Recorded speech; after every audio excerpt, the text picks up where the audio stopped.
My name is Atul Deodhar. I am a rheumatologist in Portland, Oregon. And at this meeting, I presented the data on INVIGORATE-1 study. INVIGORATE-1 study is a study on IV Secukinumab in the treatment of axial spondyloarthritis. As we know, subcutaneous Secukinumab is approved for the treatment of psoriasis, psoriatic arthritis, and the whole spectrum of axial spondyloarthritis, which is radiographic and non-radiographic axial spondyloarthritis.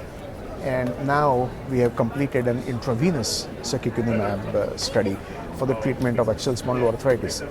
So this advantage, of course, an IV drug could be that in the US, of course, there are certain insurance companies such as Medicare where it is financially, economically suitable for the patient to go on an IV biologic.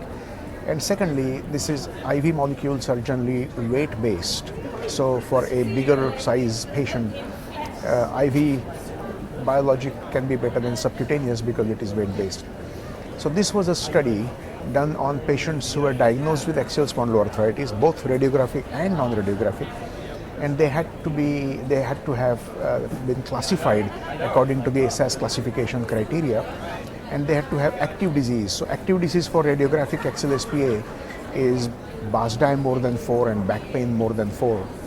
And for non-radiographic axSpA, they had to have either positive MRI or positive C-reactive protein in addition to having been diagnosed and classified according to the ACR criteria.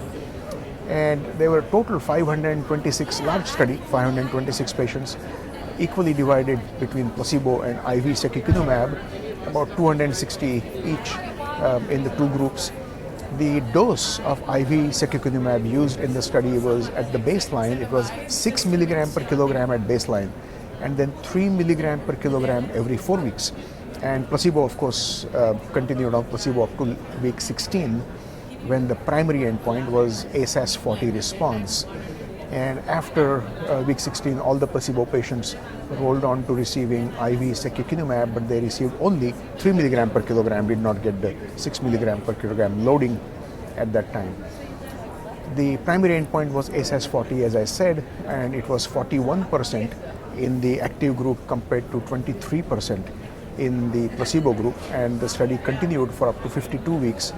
And there it was 75, this is complete risk analysis, 75% versus 67% patients who switched from placebo to the active drug. There were 8 or 9 secondary endpoints looked at in a hierarchical fashion: ASDAS, inactive disease, and BASFI, bath ankylosing spondylitis, functional index, and SF36, and AS quality of life, etc., etc. All of these secondary endpoints were met, so the study was successful. The safety profile, there were no new signals whatsoever. IBD comes to our mind at just about 0.8 per 100 patient years, which is very similar. Candida infections were not much. This study was done during COVID, and there were some smattering of cases who had COVID during the study, since the study was done during that time. But none of the patients stopped the study either because of COVID or IBD or Candida or what have you. There was one death in the placebo. Actually, there was one death in the 52-week part, which was myocardial infarction unrelated to the study. So overall, IV Secukinumab seems to be effective in the treatment of axial spondyloarthritis.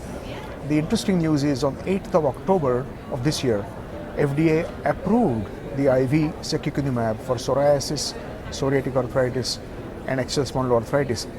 But interestingly, the dose they have approved is 1.75 milligram per kilogram, which was not even the dose which was studied in the study that I presented. It was 6 milligram per kilogram bolus and then 3 milligram per kilogram going forward. The reason why FDA did that was they looked at the Cmax, the concentration, maximum concentration IV in the patient's blood after receiving the 3 milligram per kilogram dose. And they discovered that the IV concentration, maximum concentration, was way higher than the 300 milligram subcutaneous dose that you and I would use in our daily practice, the subcutaneous dose of 300 milligram. And so the FDA said that we need to give the dose which is equivalent to between 150 and 300. And they did these studies on the paper, and then they came up with this 1.75 milligram per kilogram, and that's the dose that has been approved. But the drug is available now for treatment, IV Secukinumab, for the treatment of axial spondyloarthritis. Thank you very much.